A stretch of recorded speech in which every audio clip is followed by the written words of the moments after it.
Hem vingut per quedar-nos.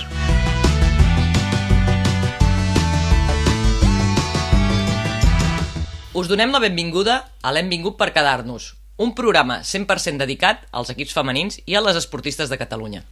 Com cada setmana estarem amb vosaltres la Toni Muñoz, la Yolanda Bacardit i qui us parla, l'Aida Àngel. I comencem amb un podi català al Mundial de Patinatge Artístic de Colòmbia. En la categoria de grups show gran, el Club de Patinatge Artístic Olot s'ha proclamat campió seguit dels clubs de Girona i Tona. I a més, en aquest darrer cas, el club usonenc ha revalidat el títol mundial de grup show petits. I passem d'un mundial a la Lliga Catalana AON 2023 de bàsquet, en què el Cadí la Seu s'endú la victòria per 77-76 enfront l'Espart Girona amb remuntada inclosa. L'Espart Girona i el Cadí la Seu van ser els equips finalistes després de derrotar de forma contundent els seus rivals, el Barça CBS i el Telenom Boet Mataró, respectivament. Escoltem primer les declaracions de l'entrenador del Cadí la Seu, Fabián Tellez, postfinal. Bueno, el primer, felicitar també l'Unió Girona pel partit, per la final i donar les gràcies a tot el públic pel suport que ha donat durant tot el partit. Un partit que hem lluitat moltíssim per intentar equilibrar les nostres mancances al rebot. Hem tret un rebot més que l'únic, això és increïble, no? per la nostra estructura d'equip que tenim. En aquest sentit, molt orgullós de les noies per la seva capacitat de lluita, per estar durant tot el partit donant la cara davant d'un equipàs. Ben portat per la Laura i amb una estructura d'equip, evidentment, amb un pressupost molt per sobre de les nostres possibilitats. Això diu molt de les nostres noies. I més, no sé si hem donat també més assistències que l'únic, que és una mica la nostra signe d'identitat, és a dir, compartir la pilota, fer protagonistes a totes les jugadores, i jo crec que aquest és el camí. A veure si tenim una mica més de sort amb el tema de les lesions, perquè cada partit perdem alguna jugadora, a veure si som capaces de recuperar gent i mantenir aquest esperit competitiu. Doncs sí, esperem, com diu en Fabián, que les lesions deixin d'acompanyar-les. I ara també escoltem les declaracions en acabar el partit d'Anna Palma, la jugadora urgellenca formada al planter del Cedis que ha tornat al club aquesta temporada.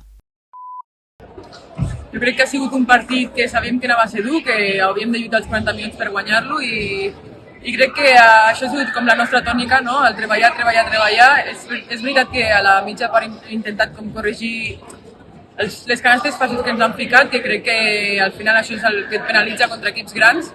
I crec que el més important ha sigut que creiem que podíem guanyar i que al final tenim aquí tota la gent animant, que al final són un suport i que hem lluitat i guanyat per ells també, perquè hem d'aprofitar quan juguem a casa, que fora els partits són molt difícils i no res. Crec que el punt important és que hem cregut des del principi que podíem guanyar i això ha sigut.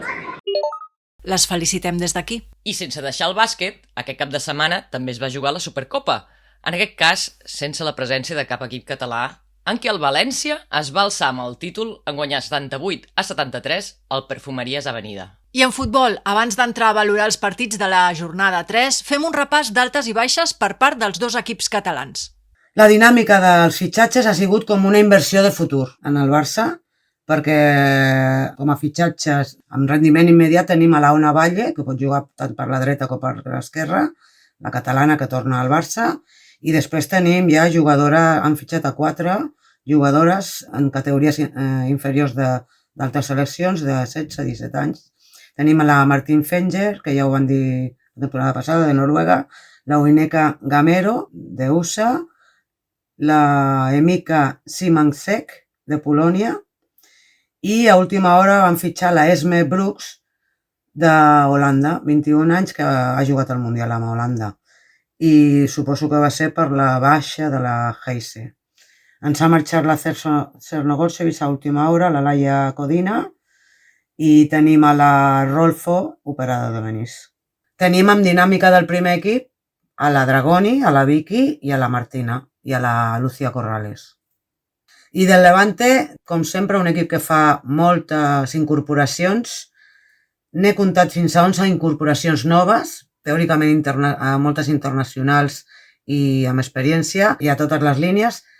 Destacaria la Jessica Martínez, una jugadora a gol, ex del Sevilla, la Cristina Baudet, un mig centre amb talent a les categories de l'Espanyol i el Sant Graviel, la Dominika Kong, un mig també de Iugoslàvia, ex de l'Espanyol i ex del Màlaga, amb molta experiència, i 8 més, no?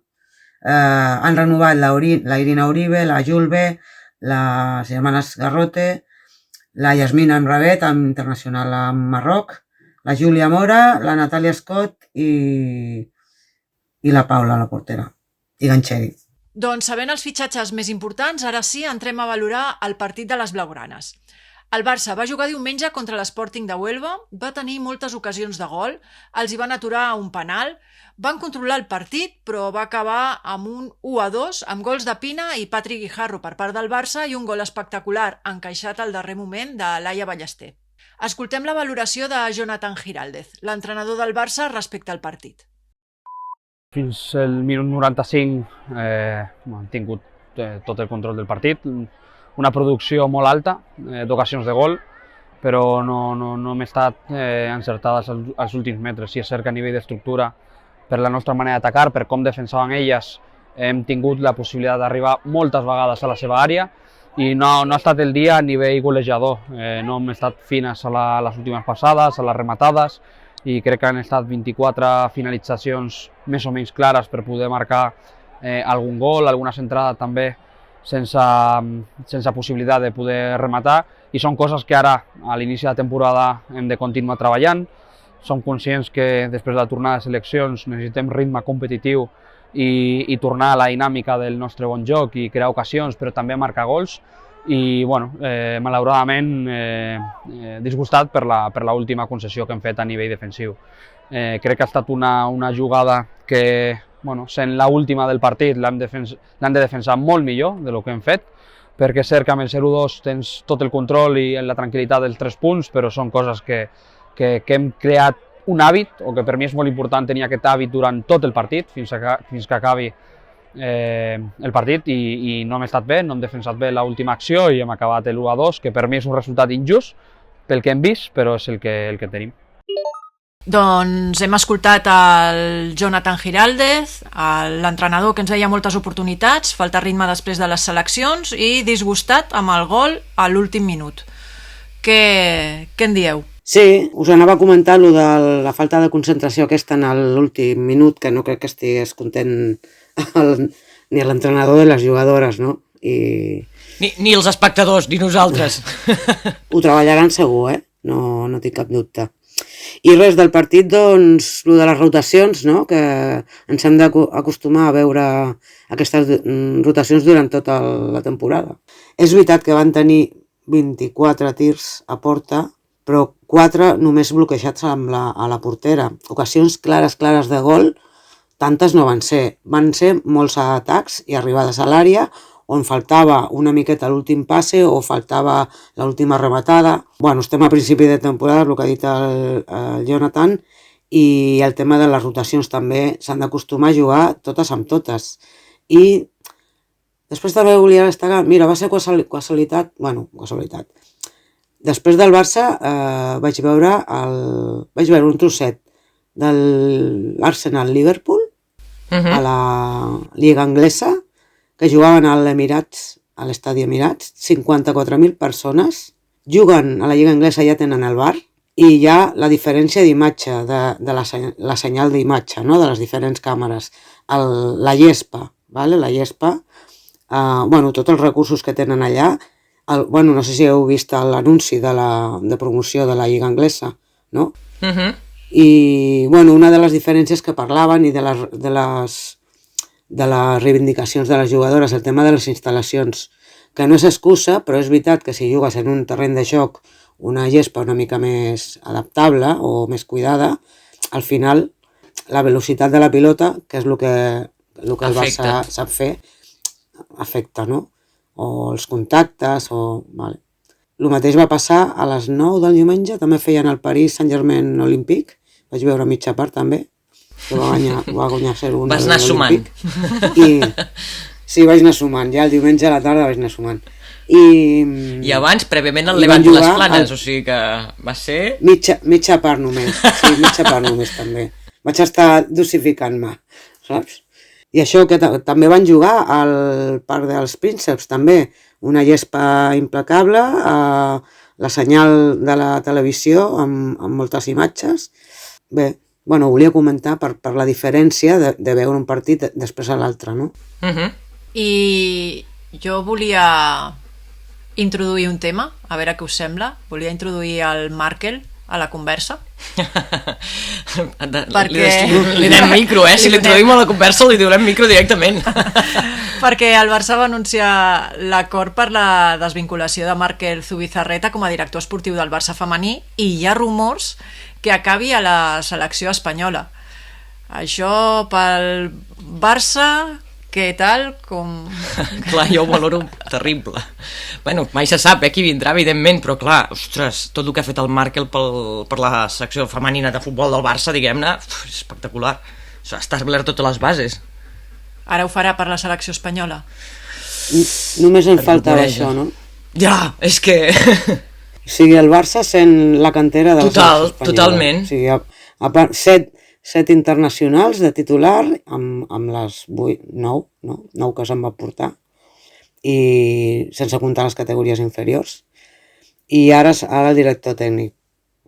A veure, pel Barça no és una bona notícia, no. Però recordem que a l'abril de la temporada passada, fa res, ell ja volia deixar el Barça perquè acabava contracte al juny, al final li van renovar un any més, però no sé si són filtracions bones o què, però sí, es presumeix que hi ha interferències en la seva feina, no? I el seu projecte. Hem de recordar també que ara, al juny del 2024, acaben contracte 9 jugadores, entre elles l'Alexia, la Mapi, la Patri, la Paños, la Brons, Mariona, Oshoala, el mateix Jonathan i la Gemma Font.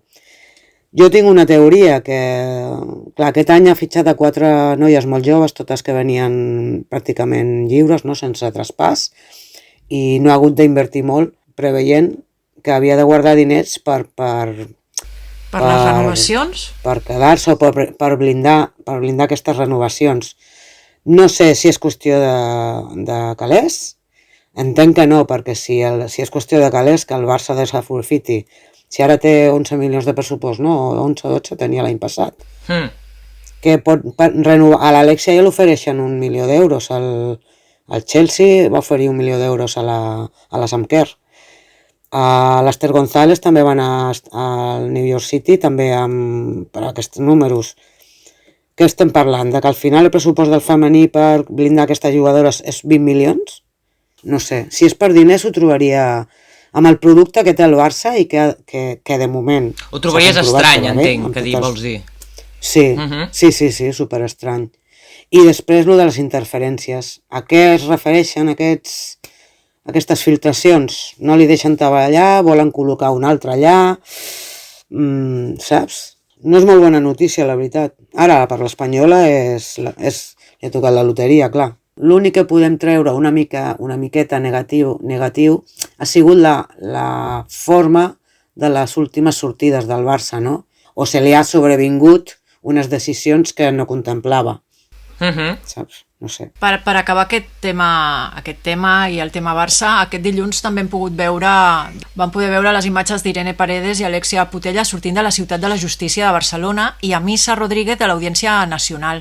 Estaven citades com a testimonis, en qualitat de testimonis, i elles van demanar, suposo, la part haurà demanat declarar per videoconferència per no desplaçar-se a Madrid, no?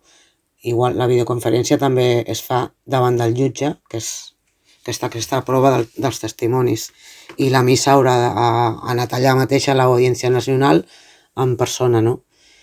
L'únic que podem actualitzar, que no sé si ho hem dit, és que de tota la instrucció que porta fet el jutge aquest de l'audiència, al final ha canviat la condició de testimonis a investigats o imputados, a l'Albert Luque i al exseleccionador, el Bilda. O sigui que entenc que per el delicte possible delicte de coaccions. Saps? Perquè hi havia dos delictes, l'acoso sexual i les coaccions. I de 7 testimonis han passat a 7 investigats. Sí, ara representa que no podem dir imputats perquè van canviar el concepte, perquè deien que consideraven que tenia una connotació negativa, però clar, és que en el fons la té. Si estàs investigat és que hi ha un indici. Hi ha un indici perquè ho ha dit el jutge, per passar aquesta qualificació és que hi ha indicis de les declaracions que han fet els altres, no sé. En fi, que continuarà, no, aquest tema. I tant, això va per llarg. Continuar passant, ara la instrucció i després de que estigui tota la instrucció, hem de veure l'auto, no? L'auto d'apertura juicio oral, que es diu, i assenyalar la vista.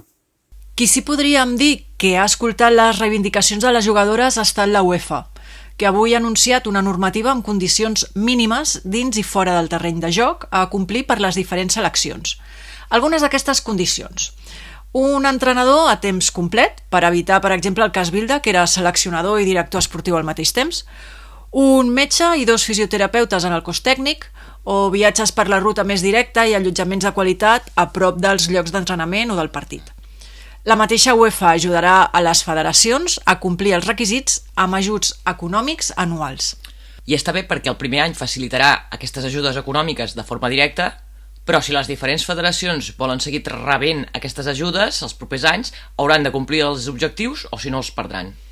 Acabem amb el Levante Las Planes, que va jugar contra l'Atlètic Club i es van dur novament els 3 punts amb gols de Martínez i Baudet, de penal, per part de les de Sant Joan d'Espí, i l'Andaluce per part de les blanc i vermelles. Com va veure el partit? El Levante Las Planes ha començat perfecte aquest any. Sí, no? Una mica semblant...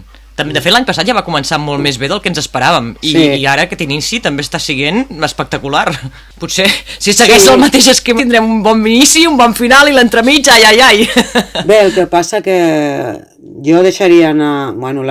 deixo conceptes, no? La emoció de Lliga Nova, equip nou, dels 11 fitxatges que ha fet, no? La primera jornada van jugar 7 i aquesta van jugar 4 o 5 titulars, no? Després, el poder combinar i relacionar totes aquestes jugadores en fer un equip, no? Tàcticament, el vestidor i tot, doncs comporta el seu temps. Sí que és veritat que l'any passat va començar igual, fent tots els punts a la primera volta, no? Després un puntet, un no, vale? Però bé, el fitxatge de la Jessica Martínez, una nou que reclamàvem l'any passat, no? Finalment el té i serà molt determinant. Porta un gol per partit, 2 partits, 2 gols, i bé, acaba el partit patint, no? Que al final la Cristina Baudet marca de penal, que esperem que estigui bé perquè la van canviar que esperem que estigui bé perquè la van canviar per lesió, i acaba el partit doncs patint, aguantant a darrere, al minut 97 un xut del Bilbao que para la portera i res, 3 punts més que fan que sigui co-líder amb el Barça i el Real Madrid. Els únics 3 equips que han guanyat els 2 partits. Ara ve l'Sporting Huelva a casa el dijous i el dilluns juga al camp del València, que seran dos rivals en principi de la seva lliga. I comentat el futbol, passem a parlar de la resta d'esports. En hoquei patins hem entrat en la segona jornada de la lliga regular i aquests són els resultats. El Voltregà Movento Stern va empatar 1-1 contra el Telecable. Un gran resultat, tenint en compte com el Telecable ve de fort. L'Alcobendas va perdre 0-3 davant del Solideo Sant Cugat. El Martinelli a Manlleu va guanyar 3-1 a la Corunya. El Vilassara Cop d'Ibars va guanyar 12-2 a les Rozas. El Cerdanyola Fení Energia va guanyar 4-2 contra l'Igualada femení Grupo Guzmán. L'Snec a Fraga va guanyar 3-0 davant del líder Grip Mataró I finalment, el Bembibre va perdre 0-2 contra el Generali Palau de Plegamans. Aquest any, com a notícia destacada, pel que fa al hoquei patins, tant l'Esport 3 com Teledeporte han arribat a un acord amb la Federació Espanyola de Patinatge per emetre un partit per jornada, emissió que se suma a la que ja es va iniciar la temporada passada a través de la web hokeyligaiberdrola.tv. On s'ha inaugurat la competició amb la primera jornada de la divisió d'honor femenina és a waterpolo. Tots els partits es van jugar dissabte i aquests van ser els resultats. Contundent estrena de la competició per part de l'Assolim Mataró, que guanya 29-7 contra el Club Natació Catalunya. El Simalga Real Canoe, que s'estrenava en la divisió d'honor, perd 4-17 contra les de Terrassa, que venen de classificar-se per primera vegada per la següent fase de Champions. El Mediterrani guanya 14-9 contra un combatiu Santa Cruz Tenerife Cheide, un partit que a 8 minuts pel final anaven 7-6. També victòria pel Sant Andreu, 13-6, controlant totalment el partit contra el Rubí. Golejada per part de l'Atlètic Barceloneta contra el Boadilla amb un resultat de 16-6 i còmoda victòria pel vigent campió, l'Astralpool Sabadell, 6-19 contra el Sant Feliu. A més, tenim un partit ja jugat de la segona jornada el mateix cap de setmana passat, el Terrassa contra el Club Natación Boadilla, amb un resultat de 9-18 a favor de les terrassenques. El vòlei també estrena jornada a la Lliga Iberdrola. El DSB Sant Cugat segueix sent l'únic representant català i debuta en aquest inici de temporada amb victòria a casa. Un Sant Cugat molt concentrat i contundent que ha rebassat els 3 sets al Saire i la Ballena. En handbol, aquest cap de setmana es va jugar la 5a jornada de la Lliga Guerreres Iberdrola. Tot i que el CAC 7 Granollers ja havia jugat dimecres passat, aconseguint la victòria 35-25 contra l'Elda Prestigio i col·locant-se així en la 6a posició de la classificació. I és que les de Granollers es van enfrontar aquest cap de setmana al Garadag, equip d'Azerbaidjan, en l'EHF Eurocup, amb un resultat a favor de les de Granollers de 15-48 en el primer partit i 18-41 en el segon, resultats que les classifiquen per la següent ronda. Escoltem les declaracions del seu entrenador, el Robert Cuesta. Molt content, no?, pel resultat global de tota l'eliminatòria. Avui no era un partit fàcil per jugar a nivell de concentració i crec que l'equip està en estat de veu. Han entès perfectament el que els demanaven, han respectat la competició, han respectat el rival i estic molt content per com ha anat tot, sens dubte. I avui acabem amb una nova incorporació esportiva al programa. Doncs sí, una bona notícia, el futbol sala, perquè aquest any tenim equip català a la primera divisió de futbol, Sala Iberdrola, l'equip de les Corts UBE, Mamuts les Corts, que va disputar la seva tercera jornada guanyant 2-0 a l'Ourense On Time. I ara mateix va en quartes en la classificació, un inici de temporada excel·lent per un recent ascendit amb un empat i 2 victòries. I sí que les noies de Robert Caneda que estan fent un bon inici de temporada, no? Volia destacar també els problemes que han tingut, no? Perquè no tenen pista pròpia. Bueno, tenen el pavelló de l'OPC, que és on juguen els partits de Lliga, i entrenen en una pista al descobert. Tot l'estiu han estat intentant aconseguir alguna més estable i amb una mica de caraiuls i finalment els hi deixen entrenar, em sembla que un dia a la setmana en un quart de pista i bé, no són les condicions per a un equip de primera divisió. Però contentes, no?, per aquest inici. I tant, amb aquestes condicions encara més, perquè ha estat un inici espectacular.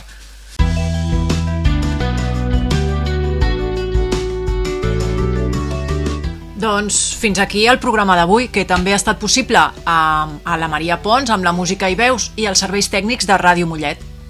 Recordeu que podeu seguir-nos a través de les xarxes socials amb l'usuari @itsquedarnos. Fins la setmana vinent, el dimarts a les 9 del vespre. Adeu. Adeu. Adeu.